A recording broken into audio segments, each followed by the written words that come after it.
Good afternoon, bonjour to the people on the call. We are super excited because this is the very first in a series that we intend to basically run for our 20 implementing partners on the Africa Forward's very first Uplift program. And I just think I want to contextualize it really quickly because this is just the realization of a vision that Lavoya's had, that the team has had around how Uplift program is not just another program. It's really about spotlighting the work that you all amazing implementing partners are already doing on the continent and just ensuring that as you do this work with us with Uplift, we're also just talking even more about all that you've done previously and all that we hope you will continue to do. So for those on the call who don't know what Wave is about, just a little bit of context because we're going to get into the juice of it. And honestly, we promise you it's interactive, it's informal. This isn't formality today. So please, if you're in the chat group, you can put in questions, you can commentary, you can use your emojis. But in a nutshell, Wave Academies has been equipping underserved young people, especially women, with market aligned digital and technical skills for employment. They have worked on and supported a phenomenal number of young people over the 13 years that they've been around for. They've trained over 11,000 young people. They've ensured that it's not just training in isolation, but that they're also partnering and ensuring there's that linkage with employers, which we know is critical, which we know ensures that these young people are getting into work and they feel dignified about the work that they're doing. And so we're super excited to be working with Wave on delivering now, whether it's digital skills, AI-enabled skills, but ensuring that they have their finger on the pulse in terms of what the employers want and that they're looking through to see the patterns in employment. So the way you said to mention why we're doing this is really what this is about, is just to continue to spotlight as we do this incredible work with Wave and 19 other partners over the next 2 years. We're saying we want to tell you more about their model and get them to speak about it themselves directly. So thank you very much for being here. Thanks so much, Pella. I think now most of the time is going to be on Wave now to able to kind of engage with us now. And please, anyone on the call, just like if there's any questions that any input that you please write it down. There will be a time later for questions, but just don't miss like the time now.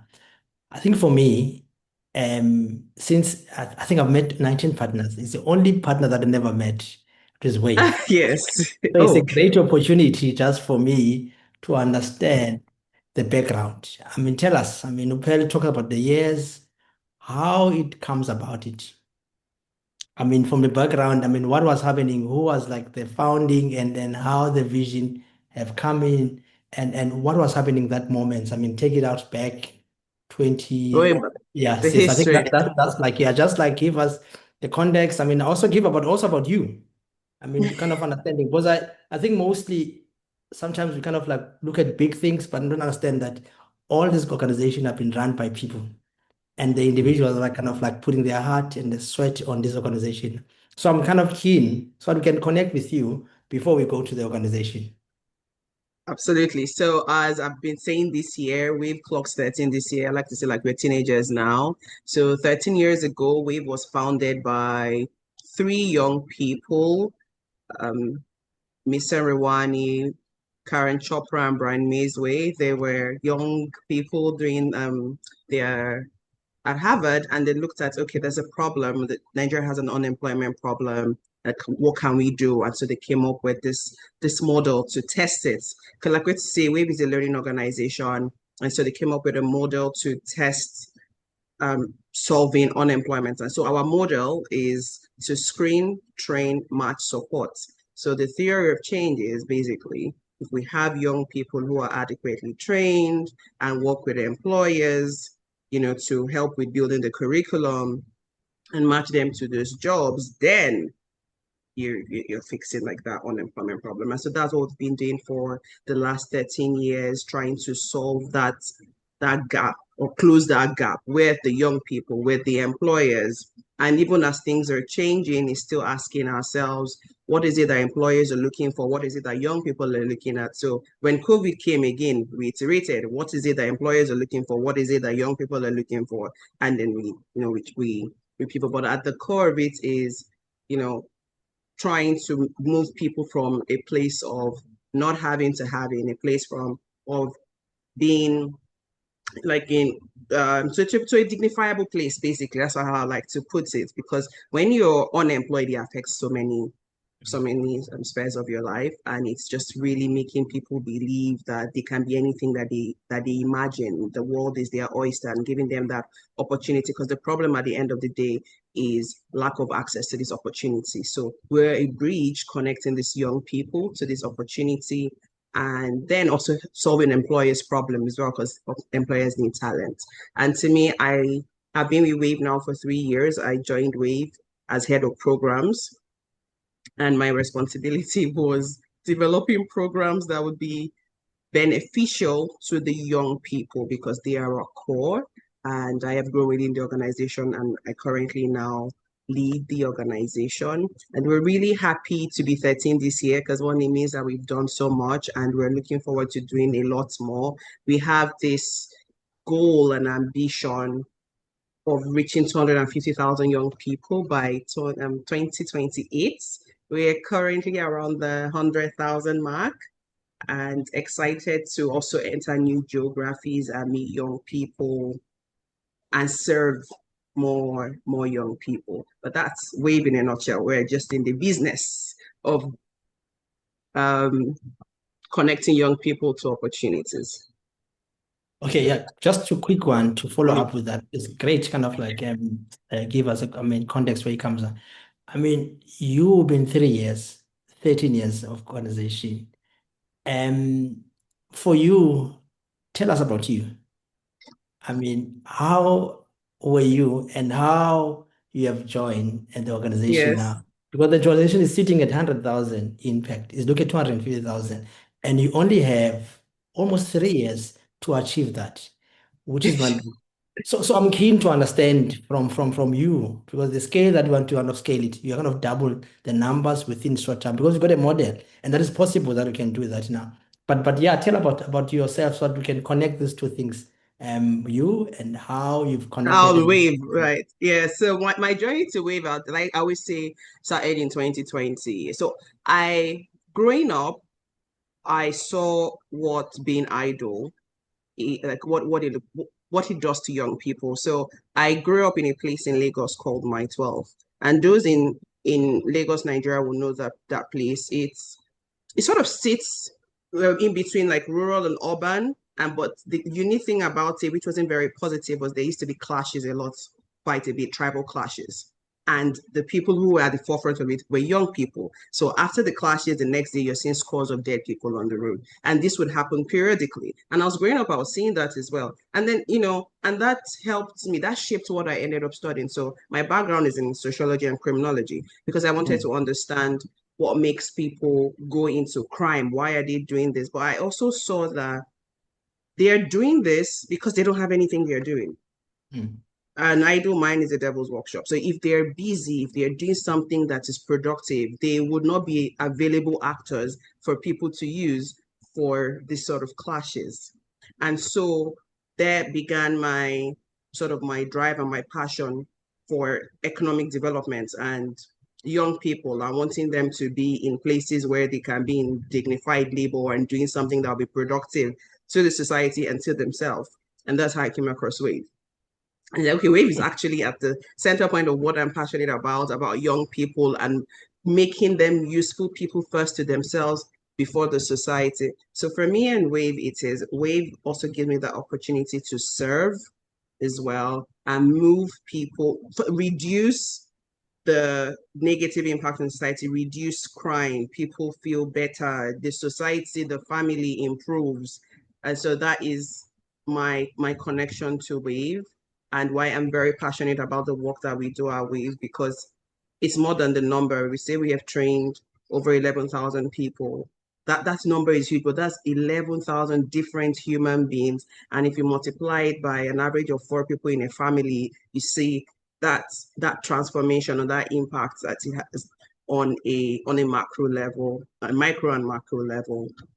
And yes, it's a big scale that we want to do by 2028 to almost double the number in 3 years, and which is why partnership with Africa Forward is really important because we have implementing the do I say coalition or the other implementing partners. We're sort of like in a new relationship, and so Wave can reach the 250,000 young people by building on this relationship with the other 19 implementing partners, and we can go into other geographies. Like I always say, the good thing is our name is West Africa. So we're not only tied to Nigeria and work with other partners and reach more young people, because at the end of the day, we want to see lives improved. And we know that we can't do it by ourselves and we need other partners. So it is doable, ambitious, but doable. And I am excited for 2020 to come and say, okay, yes, we did hit it. The 250,000 young people reached, and this is how we did it. And these are the partnerships that we formed along the way. Oh, wow. That just has me smiling here. And thank you, Livoya, for asking that question, because honestly, today we don't want it to just be formal. And I'm going to go back again to that why. I loved that story you told. So living out of Lagos, I know what you mean about mile 12 and the challenges in that area. And I appreciate you sharing it with us. Noted you mentioned the three founders for Wave. I wondered if there was also a why story that perhaps you had along the line, because, there was something you touched on as well. As you're training these young people, there's a mindset shift that also needs to happen. And I just wondered if there might have been a little bit of that at some point in the origin story. But if not, I'd just love to hear your thoughts on that. One of the founders, Misan, who till tomorrow is still very, very passionate about the problem, saw firsthand what unemployment does to young people and how it's, for lack of a better, just sniffs your future and says like, no, this can't be. We can't keep having young people and their potential just die out. I want to solve this thing. There has to be a way. There has to be a way to take these young people, give them this opportunity, because Wave started and it's still really about the underserved, the people who normally would not have this access. Because the problem we keep saying is not that they are not smart, it's just they don't have that access. And I'm tired of seeing this. I'm tired of seeing smart young people, good young people who want to do more, not being able to do it because they don't have that access. So I'm going to basically stand in the gap, go and look for these employers, tell them that you need to stop focusing on credentials and look at competency. Take these young people, I'm going to stand for them and vouch for them that they're good. You know what, try them out, let them intern with you. And that's how we've started. It really started with, I'm going to stand as a guarantee that these young people are good and you need them in your business. And we have some who are still 13 years, still with the same organization because of what Misan did. And that is just really what Wave is about. It is standing in gaps to say, these young people are good, I can vouch for them, and you're not going to have this thing of, I employed this young person and this sort of story. So it is Wave saying to young people, I have your back. We have this thing, we say, one of our t-shirts is, if you want a job, talk to me. That's how confident we are and we want to be to these young people, to say, you have this problem, you're tired of sitting at home, come and talk to me. And at the end of your journey with us, when you're done through our academies, we're going to make sure that you have something that you're doing, whether it's a full-time employment or an internship. Or once you walk in through our door, we're never going to leave you alone. We say, once a weaver, always a weaver. So that's our our principle, our ethos, and we don't take it lightly. That's pretty incredible, because it is transformative. And there was a word I heard you use as well. You're standing in the gap. So in a sense, you're going to people because these are not areas that employers, like you mentioned, would typically be going to. And so you're, in a sense, you're doing two things. You're guaranteeing these young people who are perhaps feeling quite hopeless that there is an opportunity. But the only reason you can do that is because you've also guaranteed the employers that they will be what they want. Yes. So there's a lot of listening, I would say, on both sides. Oh, yes. Yes. Yes, we're in the middle, like we're the middleman. So that's the thing. And our curriculum is also built on what employers tell us, because we need to make sure that our training is market relevant. So we build our curriculum We work on it based on what the employers are saying, what they're telling us, what do you need? That's even how the first wave curriculum came to be. We spoke to employers first. What are the gaps that you're having?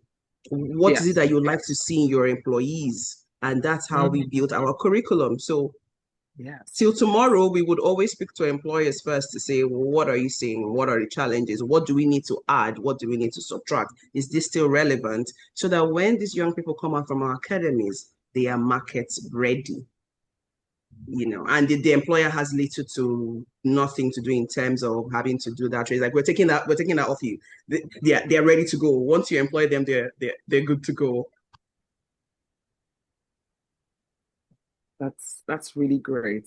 And it makes me think back again. People will tell you sometimes that what do you think is that most important skill that young people require when they're going into the workplace? And what I'm hearing is something that is becoming, it's surfacing more and more, that beyond your technical skills, there's a mindset shift that also needs to happen. I'd love you to maybe speak a little bit about that as well, and what you're saying, because that listening to employers, especially I know we have a wonderful mix of people from different parts of the continent and beyond, but if we're speaking specifically for Nigeria, where there may have been challenges in the education system, what are those skill sets that you're finding have been really important that you gleaned from employers are important, and that you've also, you will say you can beat your chest as waivers that we've tried to implement to ensure that these young people are matched?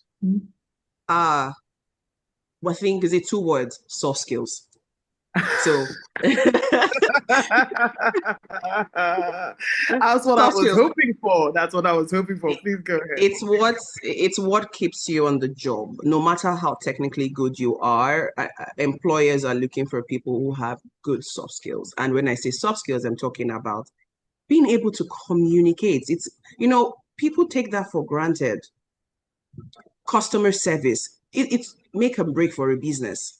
So employers are looking for young people who have good customer service skills, who are effective communicators, who are effective listeners, who can problem solve, who can critically think. These are the things that we train. And some people might be like, you train people how to problem solve. We do.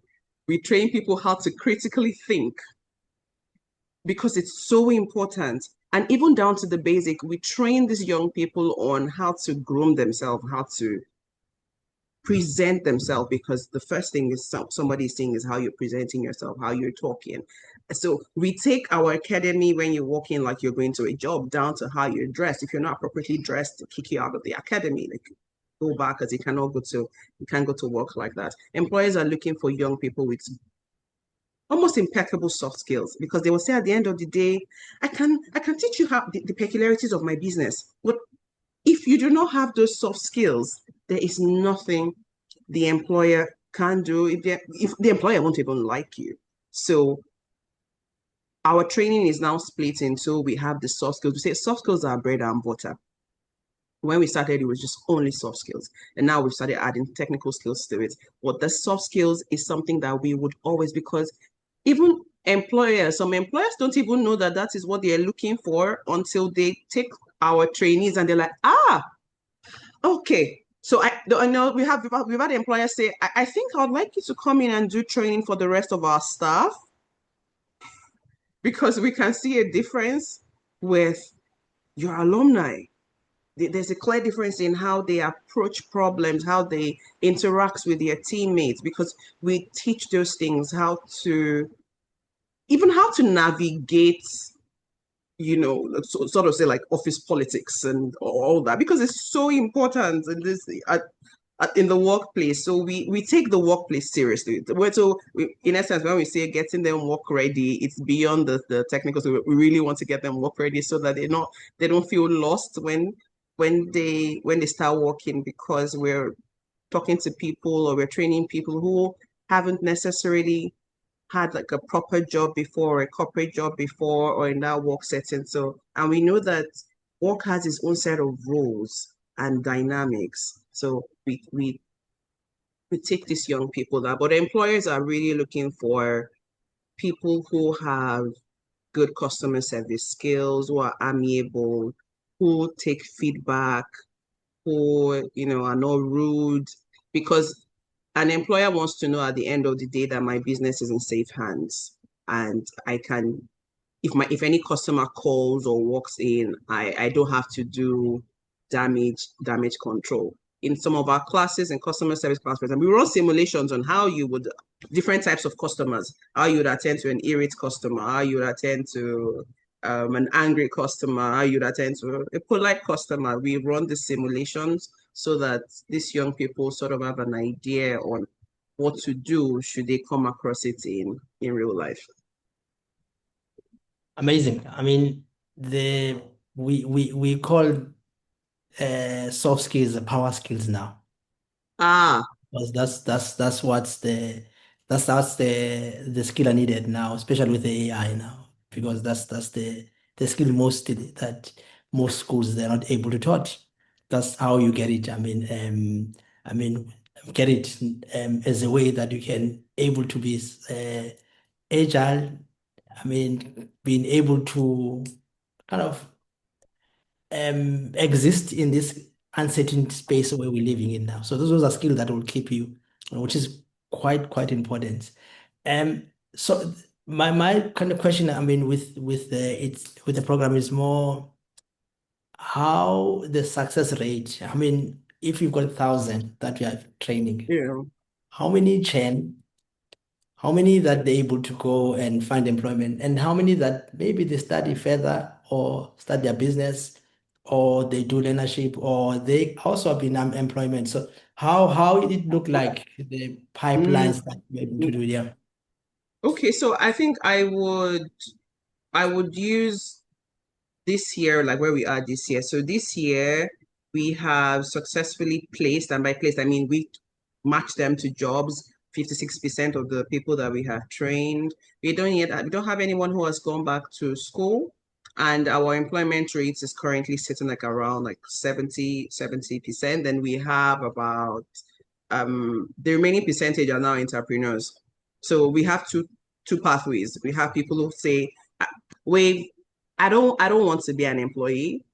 I want to start my own business. And we understand that's fine. Everybody wants to be, some people want to be the employer. And so we take them and then also run them through entrepreneurship training as well to make sure that they are they are successful. But as a last year, which was amazing even to me, when we had our impact calls, we had an 82% employment rate. It's like, ooh, and this is calling like our alumni pool. We had a sample of, if I remember correctly, around 800 people, and it had an 82% employment rate. So it's like, okay, we're doing something. And because we usually ask, so where are you now? Your average salary, wanting to, we currently are sitting at 3 times year-on-year increase in terms of before wave and like post-wave. They're currently earning around that same 3 times the average minimum wage. And the minimum wage currently in Nigeria is 70,000 naira. So we're having people who are earning close to 200 and something thousand naira, which is a joy for me. To hear young people say, I'm so happy I came to Wave. Of course, we have those who would say, yeah, it's not what I was really looking for and all that. I'm say, okay, so what can we do to make it better? Because again, we're a learning organization. Maybe there was a mismatch in terms of expectations. So that's again one thing that we do. When you come into it, we ask you, what do you want? What are you looking for? What are your expectations? So that we can see how we can meet it. But we do have employed then, but we're seeing a decline in going back to school. We're now seeing employment or setting up their business, but more employment. So if I were to split it, I would say we're not sitting at a maybe 60% employed and then 40% entrepreneurship track. And so even our program with Africa Forward, we're having the two track as well. We're having those who are replacing into jobs, and then we have another who are starting their own businesses. So which means that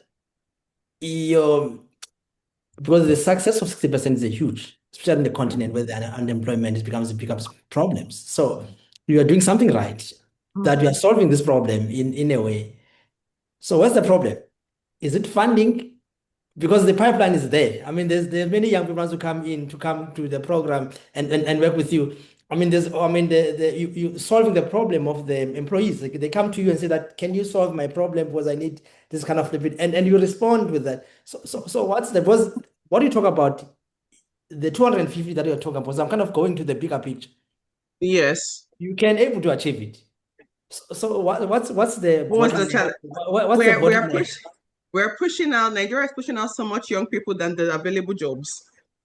We have a very large young population in millions and little jobs. So we don't have a demand problem, we have a supply problem. And the funding is one thing, and there'll always be that funding challenge. And I don't think of it as a problem, I just think of it as a challenge. And then you just have to really think about how you navigate that.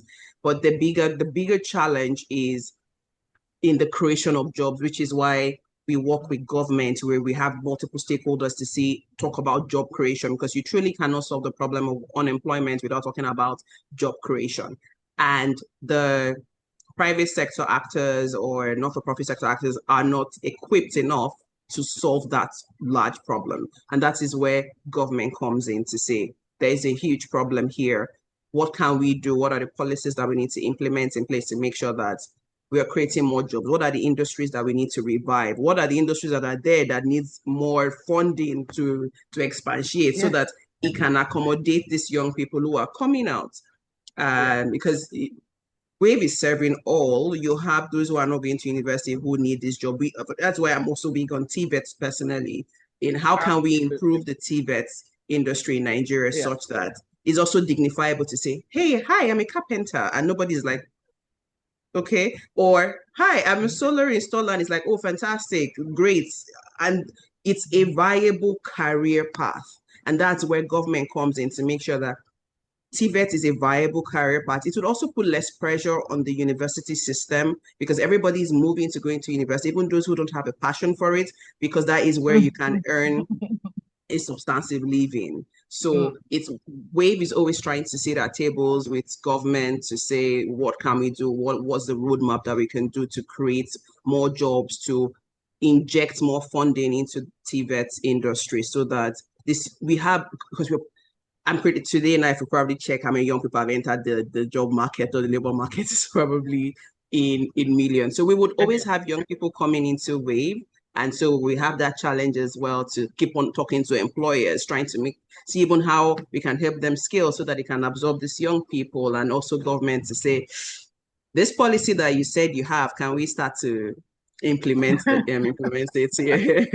No, you got me excited with that talk, because it's very much in line with what we try to do at Africa Forward, which is you're getting into that systemic change piece, which is saying, so this, you mentioned it, the problem that you've identified will not be solved by one ecosystem. It's not going to be private sector, it's not going to be civil society, so you're getting into the government space. They remain the biggest employers of labor.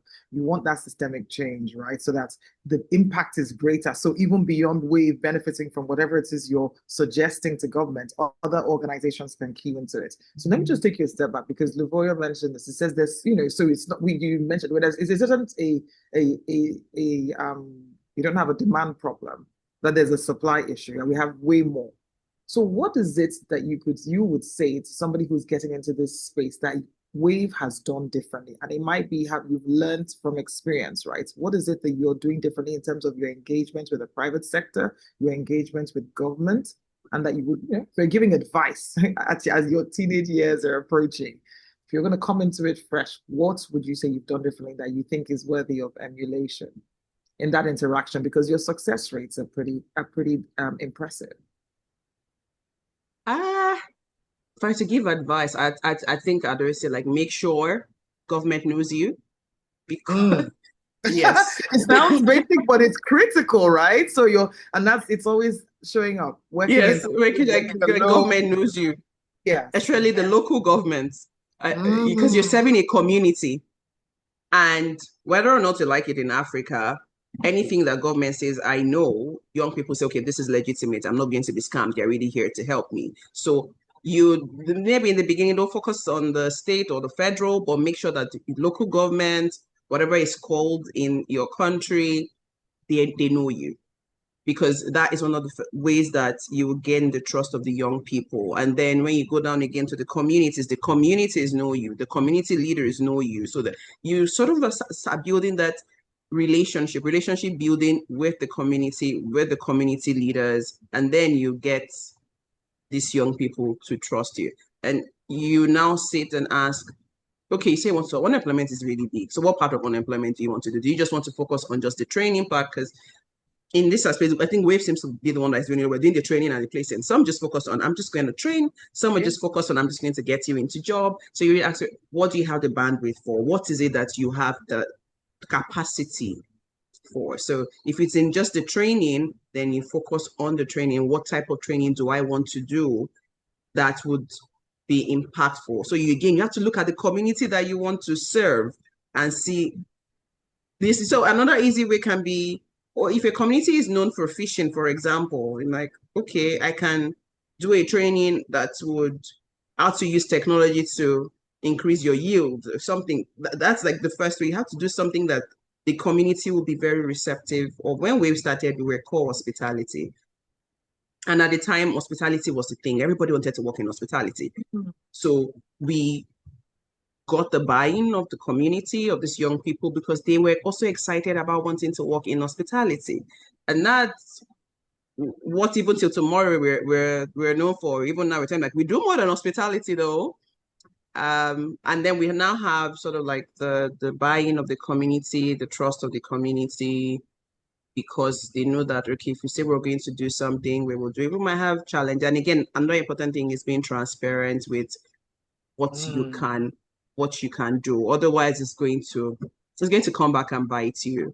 You might want to fall into the trap of over-promising because it will sound good. But the community wouldn't forget. So it's in your best interest to just say what you're sure that you can over-deliver on. So if it's that training that you can over-deliver on, that's what you should do.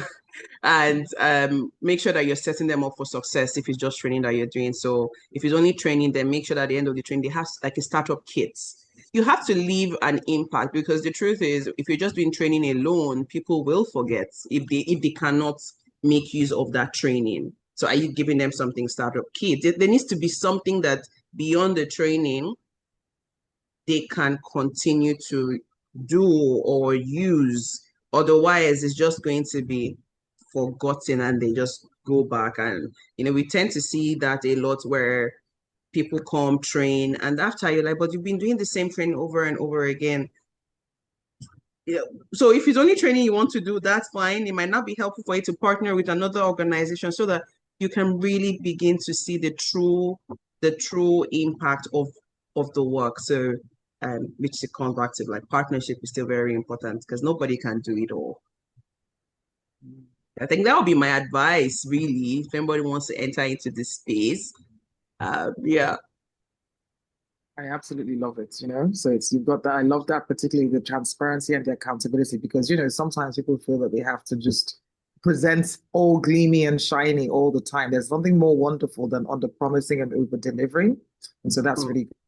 So I just want to ask as well about trends. It's very hard to ignore what's happening in the world today. AI, you cannot hit throw stone without it hitting you. But at the same time, I also love what you're talking about, because the reason we work the way we work at Africa Forward is that we're not just going to go and take on concepts that have come maybe from the global north without looking at the reality on ground. So you started off the same way, hospitality industry. That still remains work that you're doing, but at the same time, I'm sure that you've seen trends. So I just want to talk to us a little bit about what trends have you seen and what for you remains urgent industries to focus on, being that we're in 2026 now. So I would say in terms of trend, there was a major shift. So prior to COVID was a major shift in terms of employment trend. So prior to that, the hospitality industry was booming. It was great. In Nigeria, it was great. You had people going there in droves. And Lagos in particular was having, even till tomorrow, having hospitality outfits being set up. But COVID came and that changed the world of work. So we saw a shift with, it's possible to work remotely. hybrid. And then young people are like, why do I need to go work 6 times when I can go in 2 times? And so we had to start thinking. So that also we changed our we opened up an online academy as well so that we can meet the demand and start taking on other skills. So COVID made us move to customer service training, EAV training, executive assistant, and virtual assistant training, because we saw again that there was a boom in virtual assistant roles. So it's like, okay, we're going to train you so that you're able to get these jobs. But as of 2026, in terms of like locally, the trends in employment, hospitality isn't as high as it used to be, but you're seeing an increase in the green energy. You have an increase in fashion as well, and tech. Now, tech is also fusing in AI. Nigeria right now, we're not really sure AI. So AI is what is trending in the global north, but here employers are not as receptive yet. We take our time over here to adopt something. Employers are still a bit skeptical. We're not yet in the danger of AI taking over your job, but maybe slowly getting there. But we have tech is also one of the high growth industries. So I'd say like there are 5 high growth industries in Nigeria. We have fashion, hospitality, green, tech, and then customer service. So customer service is also an area that is like booming right now. There are a lot of customer service roles, and some of the organizations who have these customer service roles are beginning to use AI as well. So we also train in our customer service roles that they are equipped. I like to say, make sure like is AI is augmented, that they can work with AI. So you still would need these young people to be able to do the work with AI. But in Nigeria now, I wouldn't say that jobs are threatened as much for the people that we serve by AI, but we like to get them ready for it. So all of our trainings, we infuse AI into it so that these young people are, again, work ready. People don't want to send them into the world of work and you don't know what ChatGPT is, you don't know what Claude is, you can't do prompts, you don't know what prompt engineering is. So little things like that on a micro level to get them ready for the world of work. But that is the employment trend as a 2026, not really shifted so much since COVID. But if I find that more young people are tilting towards completely remote or hybrid and not a lot of on-site. So that's why hospitality jobs are because hospitality is always going to be an in-person, all day, every day industry. And so where young people, especially the Gen Zs, it's not their forte. But we still tell them, start small, learn fast, grow big. So in the hospitality industry, you can still get that hybrid, but you have to get your leg through the door. So don't completely shut it down. Okay, I think we are on 22 now. We've got 20 minutes left, and we will probably by 1:45 we can give that anyone who wants to come to ask a question. You don't want to kind of it becomes our own things now. So that's quick. I've got 3 questions that I wanted to know. One, is your model depending on the grant donor funding, or is it a social enterprise, or is it blended models? How is your model in terms of like the organization now? I mean, are you heavily rely on the funding from the farm, like from the grant, or are you having a way that you self-sustaining through charging the training that we have? So that's the one question now. 2, what's the impact for Africa Forward on Wave? And on that second question, what you could challenge us as Africa Forward, that you can tell us this is what I'm looking for Africa Forward. So I think that's kind of an opportunity for you. Then 3, the third question, what's your call? As everyone comes here, like 40 people are saying, yeah, you've got a campaign or you've got something that you kind of like wants to kind of tell them that you are doing now. So this is an opportunity that we can tell everyone so they can able to understand that there's a call out that you're having on your own. Oh, thank you. Thank you so much, Luvio. So the first question, legally, we're registered as a not-for-profit, but it's very important as a not-for-profit that you have a financial sustainability model. And so that is where our So one of the models that we use for financial sustainability is our recruitment arm. So we're placing these young people on jobs, and the employers pay us a recruitment fee. And then also the young people pay us a very subsidized amount for the training, 30,000 naira that they can spread how they want. Either at the beginning, break it 1,000 naira is fine. We're not really big on you have to pay before you start, but we encourage you that you do. We have some who have graduated and haven't still paid. It's like, okay. And they come back and say, hey, I've gotten a job and I want to pay my training fee. So we have the training fee collection model and then the recruitment fee collection model, while we are still mostly heavy on grant funding, but it is now working towards making sure, like, at the end of the day, maybe it's 50-50 lean or 60-40 lean. So we are always, that's why, again, with the more people we place on jobs, we're able to get revenue for that. And then your second question, I've forgotten what the second, because there were two questions. Africa Forward. Africa Forward. Now, Africa Forward is giving me a challenge this year. Somehow last year, previously, we always trained more women. Then Africa Forward came, and then women just said bye. This year now, so it's having us to now really think about, okay, we're seeing it, we're having a challenge, wanting to train more women. Why is that? What can we do? And the feedback from these women is like, they're taking care of their families, and we know that women are like the primary caretakers. What do we do? And we're like, okay, you know what? We really want to help you. So maybe you don't come to us, we'll come to you, we'll come to your locality and do that. So it's a good challenge. And for us is not being comfortable, because the truth is, if you're very comfortable, you wouldn't grow.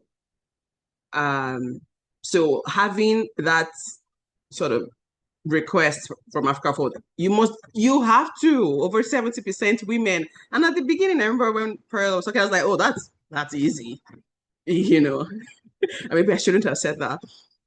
So it's just for us to now think like, okay, because again, it's beyond the program with Africa Forward is beyond the training, it's the impact. So it's making sure that these young women that we're training, we're able to place them on jobs, or they're able to start their business. And that itself is the real challenge, because we want to make sure that once we're through with them, they're on jobs, or they have started their businesses, and their businesses were able to track it. You were seeing that you've registered your business, you started something, there's a location, there's something that you're doing. Now that is a good challenge, because at the end of the day, it also helps us to say, we've done this, we've helped these young people, and this is how. And it's just not it's beyond the number, like there's something concrete to show in the lives of these young people. And I think again is to continue to work with Africa Forward. I know that the program is more than 1 year, so it's like we're also excited to continue to work with it. And this sort of program actually goes on for a long time. At the moment, we're saying 2-3 years. It can be something that we're saying, okay, it was really good, we're going to extend it, and it's like, please, Wave should be one of like the founding implementing partners. Like we've been working with Wave for like, it's like, it would be nice to hear we're working with Wave for like the past 5 years. And it's like, yes, that's us, So that is a sort of my request to Africa Forward, that, we take this journey together for as long as it goes. That Wave is also going along the journey as well. And I think to your last question, what is it? Our core is, this thing is two things. Is we want to help more young people. We want more young people to walk through our academies and also support us. So at the moment, we're running a campaign called Every 1K Counts, and it's basically just as little as 1,000 naira. Just support us. It's everywhere on our socials, on our Instagram. The flyer is there. Just support us in any which way. And even if it's in terms of funds, you can support with your time, facilitation, volunteering. So I think that's my call to everyone that is here, to check us out, check our socials, see what we do, spread the word around, and for organizations as well, put into partnership, because it takes all of us. Pick one. Can you share on the chat so that we can leave it, so that we able to do that, so that we don't talk about it, if possible, that we can share with that. I think to everyone, to be allows, everyone, if you've got any questions, the next 12 minutes, it's your Absolutely. turn to ask No, questions now, so that you can have any other questions whilst we are singing a campaign. Just raise your hand or write. Probably Pearl will able to read for that. I can help out. Thank you, Luvoya. So I can see Morena Mosimaka. Thank you so much. Morena, what country are you calling from? Are you dialing in from actually? So I think I love that we're having this be a cross-pollinating exercise. You can put it in the chat group or you can unmute yourself. I just want us to feel like this is conversational. Morena, if you're on the call, please could you put it in? She's dialing in from South Africa, Ifeanyi. And so Oh, yes, I know. This is really exciting. So Morena's asking you, Ifeanyi. She says, the work you are doing is great. We all agree. Quick question on your alumni. She says, what method do you use to keep the alumni engaged and being able to track them? Because currently they're struggling to come up with a method of tracking and keeping their alumni engaged as well as interested in keeping in touch. And she goes, I am Morena from Youth at Work. You're so welcome, Morena. And thank you so much for asking, because we know that people will learn from this. Over to you, if I may. yeah, this is a very, very, very good question. Actually, I have my alumni strategy lead on the call. I'm sure he's going to be like, yeah. Oh, I love So, that. Yeah, and please, he can feel free to join in after you've answered if he wants to yeah, add anything so else. If you I want think to- I'll just say like our model, and I'll probably leave it to Kelvin to chime in as well. We make sure we touch base at least 4 times a year. So every quarter in terms of having to track. So for tracking, we touch base, we call it impact calls. We call them at the end of each quarter to how are you? How are you doing? Where are you now? How's your job? And all of that. But beyond that, we have workshops and seminars on supporting them further. So, like we said, they say once a waiver, always a waiver. We're not leaving you once you. I think we're also we're having a workshop this Saturday on customer service and how to get into that industry and all that. So that's one of the things that we do to get them engaged. We also ask them, what do you want, to feel engaged? There's also the social aspect. So do we need to, last year we had a football match and it was alumni versus Team Win. Of course they won. You're getting old. So there needs to be some element of social aspect in it because at the end of the day, human beings are social creatures and them having that bond. But for data is we have at least 4 touch points where we're collecting that that data. We also have something that we call pulse check. The pulse check is sort of like informal, where you can talk about something, have bands, and just it's not serious about your work and your career. In order to keep them engaged, we also have alumni of the month, and there's gifts for that. During our anniversary, we go visit our alumni at their place of work. We give like gifts. Yes. So, and if you have a business, we opened up a business directory. So if you're an alumni, you have a business, please let us know so we have that. So that there's anything we can just go through it. And first, anytime we want to do something, the first set of people could go to our alumni to patronize. And then there's anything as well, we can say this is our alumni directory. Other alumni too can go there and go and check and see the business that they do and they call. But I think I'll stop now. Kelvin can hear me and chime in as well. He's doing a fantastic job in keeping the relationship going with our alumni. So I saw him on the call. I don't know if his network is still So here. please, Kelvin, we would love to hear from you if you're on the call. Please feel free to unmute Somehow yourself. he's dropped. I can't seem to find. Just Okay. when I needed him, he vanished. No, But yes, no that is problem. what we've been doing in terms of keeping the alumni engaged. Because if you do not keep them engaged, you're going to lose on information and data and whatnot. So beyond the numbers, you need to try and know the people. Yes, and have that I didn't think relationship.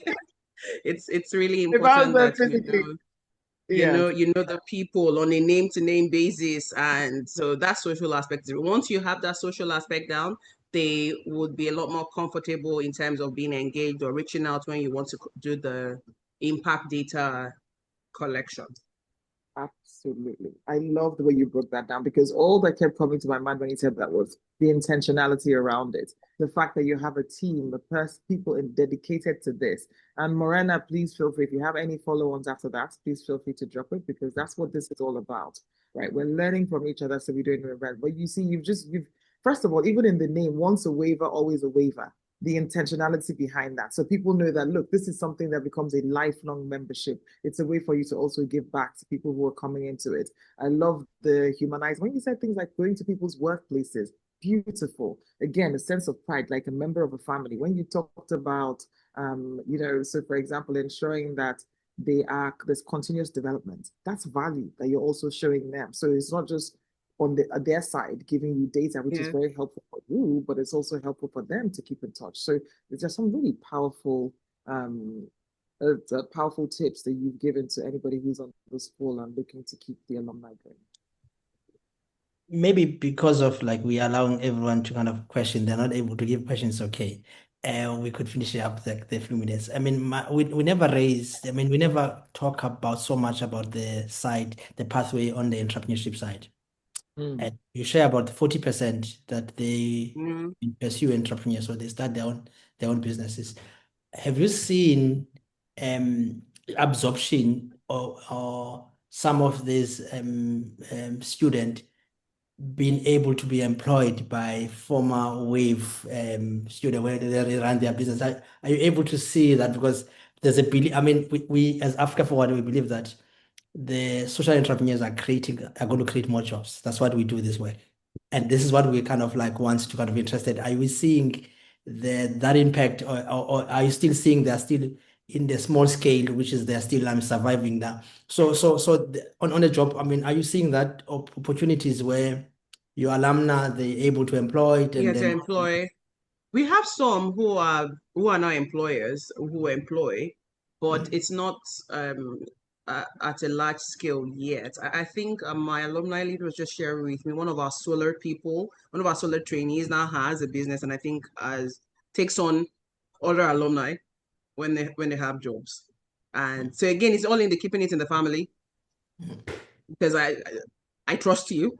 So as we begin to sort of expand on that pathway, because I would say we have more history with employment than with entrepreneurship, but as we begin to expand on the entrepreneurship pathway as well and have more people training in entrepreneurship or more people go on to start their businesses, they would come back again if they need, because like why go far when you can go to somewhere you trust anyway. So so we would see more of that as we continue to expand on that pathway. But we're beginning to see in trickles when when those who have business, if there's anything that they want about the business, they come to us, whether it's I'm scaling or I'm opening up this new shop or I'm trying out this new thing, they come to Wave. And so if it's just at the moment, what we're really seeing is they're trying to scale, and so they come to us to help with putting it out there that they're scaling. And quite a number of our entrepreneurs are in the hospitality business. So for a lot of them, that's what we train them on. And so they've gone on to start their own business in that sector. And we're always happy to support them in however way we can. Okay, on the last kind of question, I mean, we enjoy speaking with you. We appreciate the energy that comes in, and we could see the real, impact of what you do now. So anything that you want to share that we never asked you, that you want to share about Wave or about you, that you can share with anyone? Yeah, I'm sorry if I could add to what Lavoya said. If there's any success story, human story that you could weave into that, we would also love to hear it about any of your Wave. Okay, Wave and a success. There are so many success. I think I don't even know if I'm just going to allow Adeyemi, because she just said like, "Hi Pearl, my name is Adeyemi Adeniga." She won a 2-time Alumni of the Month at Wave. There's always weekly follow-up via WhatsApp community. It's well coordinated, and then our story. So I think she just dropped that at the right time. Perfect. Adeyemi, you're a mind reader.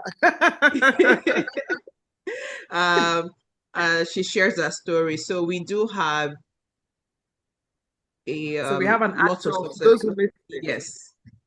Oh, sorry. So we have Adeyemi is an alumni. So I think once you finish, we can pass the mic to her to tell us. Yes, I was just going to tell her like she should please, so that it's like not biased, like hear from her herself, our Lovely. story, our wave story, and I mean, I'm also going to see if I can also learn a thing or two from us. Fantastic. Adeyemi, please. Thank you.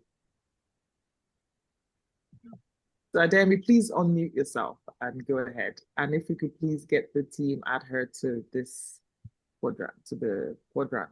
Good afternoon, everyone. Hello, Adeyemi. Good afternoon.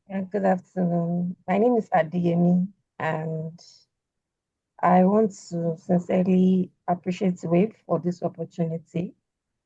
I learned about WAVE in the year 2024, and ever since when I joined, I actually joined because I wanted opportunity to upskill.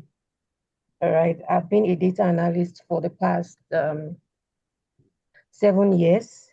I've been working on my own, but I understand that I have a gap of not networking, not meeting with people, and as well, I really want to upskill. So that very year, I got the opportunity. A friend shared a flyer to me about WAVE, and we were just to register, and that's all.